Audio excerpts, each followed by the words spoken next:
అందరికీ నమస్కారం అండి. నా పేరు అఖిల్ దుద్దేమారి. నిన్న మధ్యాహ్నం నుంచి ఒక వీడియో సర్క్యులేట్ అవుతుంది కొండాపూర్ జోన్లో. ఒక డెలివరీ అబ్బాయి రమేష్ అఖిల్ అనే ఒక అబ్బాయి మా ఎదురుగా ఉన్న ఒక ఫ్లాట్లో, చేలం రెసిడెన్సీ అనే ఫ్లాట్లో 201లో ఇవ్వాల్సిన పార్సల్ అరుణ రెసిడెన్సీ 201లో ఇచ్చాడు.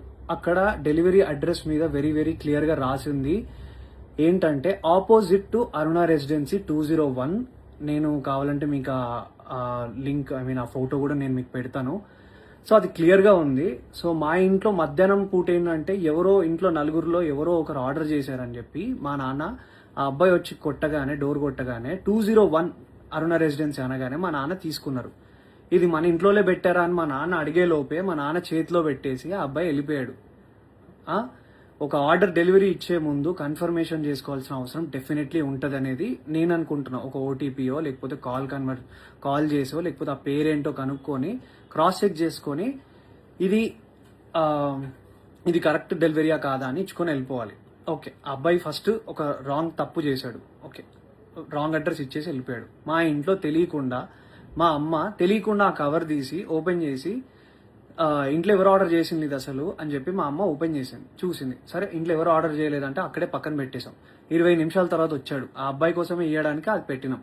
ఆ అబ్బాయి మా ఇంటికి అడిగినప్పుడు నేను ఆ అబ్బాయిని యాజ్ ఎ జనరల్ సిటిజన్ గా, ఒక రెస్పాన్సిబుల్ సిటిజన్ గా నేను అడిగిన క్వశ్చన్, బ్రదర్ మీరు అసలు క్రాస్ చెక్ చేసుకున్నారా అడ్రస్ అని అడిగితే ఆ అబ్బాయి చెప్పిన విధానం ఏంటంటే, లేదు నేను చూసుకోలే ఇచ్చేస్తా.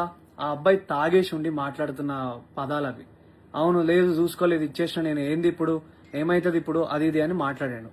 అట్లా కాదు భయ్యా, నువ్వు మంచిగా మాట్లాడు అని మాట్లాడుతుంటే మా మమ్మీ అటు నుంచి వస్తుంటే ఇది కొంచెం ఓపెన్ అయింది ఏమనుకోకటి తీసుకోండి అని ఇస్తుంటే వాడు ఏంది ఫ్రీగా వస్తే తీసుకుంటారా, ఏందే ఫ్రీగా వస్తే తీసుకుంటారా అని ఇట్లాంటి మాటలు మాట్లాడినాడు. యాజ్ ఎ కొడుగ్గా నా ఫ్యామిలీని రక్షించుకోవాల్సిన బాధ్యత నాకు ఉంది. ఒక రెస్పాన్సిబుల్ పర్సన్ గా మా అమ్మనో లేకపోతే మీ అమ్మల్ని ఎవరైనా ఏదన్నా కూడా ఎవరు ఊరుకోరు కదండి. ఎవరి మీదకి నాకేమైనా పిచ్చా, ఆ అబ్బాయితోని నేను గొడవ పడితే నాకేమన్నా వస్తుందా, పోనీ నా కెరియర్కి ఏమైనా హెల్ప్ అవుతుందా, లేకపోతే ఆ అబ్బాయిని నేను హ్యూమిలియేట్ చేసి మాట్లాడితే నాకేం వస్తుంది. నేను ఒకప్పుడు డెలివరీ జాబ్లలో పని చేసుకుంటా ఎదిగి ఈ రోజు హీరోగా అయినా ఉన్నాయి. నాకు ఎవ్వరి మీద కావాలని నెగిటివిటీ చేసి ఆ అబ్బాయిని హ్యూమిలియేట్ చేసి చేయాల్సిన అవసరం నాకు లేదు. నా సినిమాలో నేను సెల్ఫ్ రెస్పెక్ట్ గురించే చూపించిన. అట్లాంటిది ఒక అబ్బాయి సెల్ఫ్ రెస్పెక్ట్ తీయాలని నేను ఎందుకు అనుకుంటా. ఆ అబ్బాయి మాట్లాడిన విధానం తప్పు. ఆ అబ్బాయి తాగేసి వచ్చి ఆ ఆర్డర్ ఎక్కడో ఇవ్వాల్సింది ఇక్కడిచ్చిండు. అండ్ ఇదే ఇష్యూ ఏంటంటే, ఇంకో విషయం ఏంటంటే, మా ఎదురింగ్ ఇంట్లో చేలం రెసిడెన్సీలో ఇంట్లో ఉన్న 201 వాళ్ళు ఏంటంటే ఆపోజిట్ అరుణ రెసిడెన్సీ అని పెట్టారు. వాళ్ళ వల్ల ఇది 10th టైం. ఒకసారి కాండమ్ ప్యాకెట్స్ వచ్చినాయి, ఒకసారి సిగరెట్ ప్యాకెట్లు వచ్చినాయి. మీ మమ్మీ మీరు ఫ్యామిలీ ఉన్న వాళ్ళకి సిగరెట్ ప్యాకెట్లు కాండమ్ ప్యాకెట్లు వస్తే మీరు తీసుకోగలుగుతారా? అంటే wrong address definitely, but still అది ఎంత ఎంబారెన్సింగ్ ఉంటది అనేది మీకు అర్థమవుతుందా? నా మీద అందరు సోషల్ మీడియాలో నిజం ఏంటో, నా సైడ్ నుంచి ఉన్న స్టోరీ ఏంటో తెలుసుకోకుండా అందరు నా మీద నెగిటివ్ కామెంట్స్ కొడుతున్నారు. నీకు అంత బలిసిందా, ఇంత చేసినా అది చేసినా, మా పేరెంట్స్ ని నన్ను అందరినీ ఇష్టం వచ్చినట్టు తిట్టి మాట్లాడుతున్నారు కదా బ్రదర్. నేను అదే అడుగుతున్నా, ఒక్కవేళ మీ ఇంట్లో మీదకి నెగిటివ్ గా మాట్లాడితే మీరు దాన్ని ఎందుకు చేసినావు, నువ్వు చేసింది తప్పు కదా, నువ్వు రాంగ్ ఆర్డర్ ఇచ్చినావు కదా అని చెప్పి నేను ఆ అబ్బాయిని అడగడానికి వెళ్ళిన. ఆ అబ్బాయి ఆ ఆర్డర్ ఆ అబ్బాయికి ఇచ్చేసినాక కూడా మెట్లు దిగుతూ నా ఫోన్ తీసి నువ్వు హీరో కదా నేను వైరల్ చేస్తా, నాకు తెలుసు నువ్వు అది కానీ మాట్లాడినాడు. చెప్పండి, నేను రెస్పాన్సిబుల్ గా ఉండి వద్దు నీ ఆర్డర్ నీకు ఇచ్చేసినాక నువ్వు కిందికి వెళ్ళిపో అని మర్యాదగా అబ్బాయిని వెళ్ళిపో అని చెప్పి నేను అక్కడి నుంచి పంపిస్తుంటే ఆ అబ్బాయి వీడియో తీసి ఫోన్ తీసిండు. మా అమ్మ నాన్న వాళ్ళు తానికి వాళ్ళు భయపడ్డారు. అరే ఏం చేస్తున్నాడు ఇప్పుడిప్పుడే మా మనోడు ఇట్లా వస్తున్నాడు, ఈ అబ్బాయి ఏంది ఇట్లా మాట్లాడుతున్నాడు అని చెప్పి వాళ్ళు టెన్షన్ పడినారు.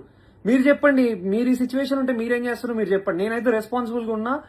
నా మీద జరిగిన ఈ అలిగేషన్ దాని గురించి నేను పోలీస్ వాళ్ళ దగ్గరికి వెళ్ళి మాట్లాడి ఫిర్యాదు చేయడం జరిగింది. సో నేను ఆర్ మా అమ్మ మా నాన్న ఏదైనా తప్పు చేసి ఉంటే definitely we will be sorry for that. నేను కావాలని ఏం వాళ్ళ మీదకి వెళ్ళలేదు. ఆ అబ్బాయి మా అమ్మ మీదకి తప్పుడుగా మాట్లాడిండు, తప్పుడు మాట వదిలిండు, అది కూడా కొంచెం తాగిన మత్తులో ఉన్నాడు.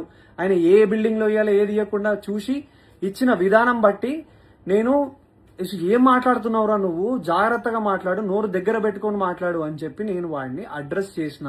వాడిని కొట్టడానికి నేను వెళ్ళలేదు. మీరు చూసిన ఆ వీడియోలో కూడా మా నాన్న నన్ను ఆపడానికి ట్రై చేస్తున్నాడు. దేనికి ఆపడానికి ట్రై చేస్తున్నాడు అంటే వాడు వీడియో తీస్తున్నాడు, వద్దు నాన్న అక్కడికి వెళ్ళకు, నీకేమైనా అయితే ప్రాబ్లం అవుతుందని చెప్పి మా నాన్న చెప్తున్నాడు. నేనేమో మా అమ్మా నాన్న, ఇప్పుడు మనం ఎంత కష్టపడ్డా కానీ ఏమి ఇస్తాం, మన అమ్మా నాన్నకు రెస్పెక్ట్ ఇస్తాం. అట్లాంటిది ఏ సంబంధం లేని అసలు మా ఆర్డర్ కాని దానికి మా ఇంట్లోకి వచ్చి మళ్ళీ బై మిస్టేక్ గా 20 నిమిషాల తర్వాత మళ్ళీ వచ్చి దానికి నేను ఆ అబ్బాయి వచ్చి ఇష్టం వచ్చినట్టు ఏందే ఫ్రీ వస్తే తీసుకుంటావా అని మీ ఇంట్లో ఉన్న వాళ్ళని ఎవరినన్నా అంటే మీరు ఊరుకోగలుగుతారా బ్రదర్? మీరు చెప్పండి నాకు. నన్ను ఇన్ని మాట్లాడుతున్నారు కదా, I'm able to take it. నాకు ఓకే, నాకేం ప్రాబ్లం లేదు. తప్పు నాదైతే నేను తలొంచుకొని అబ్బాయికి సారీ చెప్పడానికి నాకు ఏ ప్రాబ్లం లేదు. కానీ ఒక డెలివరీ బాయ్ ఆ అబ్బాయి ఇన్స్టాగ్రామ్ ఓపెన్ చేసి చూడండి, హుక్కా బాటిళ్లతోని ఒక బైక్ కి సంబంధించిన నెంబర్ ప్లేట్ లేకుండా, కార్ కి సంబంధించిన నెంబర్ ప్లేట్లు లేకుండా ఉన్నారు. అలాంటివి ఫోటోలన్నీ పెట్టుకొని, హుక్కా ఫోటోలు పెట్టుకొని ఇవన్నీ చేస్తున్న అబ్బాయి, ఒక డెలివరీ అబ్బాయి చాలా ఇన్నోసెంట్ అని మాట్లాడుతున్నారు కదా. ఆ అబ్బాయి తాగొచ్చిండో ఏం చేసి వచ్చిండో ఎవరికి తెలుస్తుంది? ఎవరు దాన్ని తీసుకురాగలుగుతారో చెప్పండి. నేను రెడీ ఉన్నా. మీరు ఏదంటే అది చేయడానికి నేను రెడీగా ఉన్నా అందరికీ. And once again I request all the media and everyone people, నేను ఒక మధ్య తరగతి మిడిల్ క్లాస్ కుటుంబంలో నుంచి వచ్చిన అబ్బాయినే. నేను డెలివరీలు చేసుకొని బతికే వచ్చిన. అట్లాంటి మా అమ్మ మా నాన్న డెలివరీ అబ్బాయిలు వస్తే మజ్జిగిచ్చి పండ్లిచ్చి పంపించిన రోజులు కూడా ఉన్నాయి. మా అమ్మను ఒక మాట అన్నారు, అది తప్పు, అబ్సల్యూట్లీ తప్పు. అది అలా అనడం ఏది కూడా కరెక్ట్ కాదు. అండ్ ఒక సైడ్ డెలివరీ అబ్బాయి నా మీద ఊసింది, నా మీద అన్ని అలిగేషన్స్ చేస్తున్నారు కదా. సీసీటీవీ ఫుటేజ్ ఉంటది కదండి, ఆ సీసీటీవీ ఫుటేజ్ తీసుకోండి. అది కూడా చూసుకొని అప్పుడు మీరు మీడియాలో సర్క్యులేట్ చేయండి. అఖిల్ నిజంగా బలుపెక్కి కొట్టుకుంటున్నాడా అని అప్పుడు వేయండి సార్ మీరు స్టేట్మెంట్లు. అప్పుడు వేయండి సార్ మీరు ఇలాంటి మాటలన్నీ ట్విట్టర్ లో మాట్లాడుతున్న ప్రతి మాటలు. ఇప్పుడు కాదు కదా సార్, ఇది తప్పు కదా. ఒక విషయాన్ని కరెక్ట్ గా అది నిజమా కాదా అని తెలుసుకున్నాక ఒక ఆరోపణ వేయండి సార్.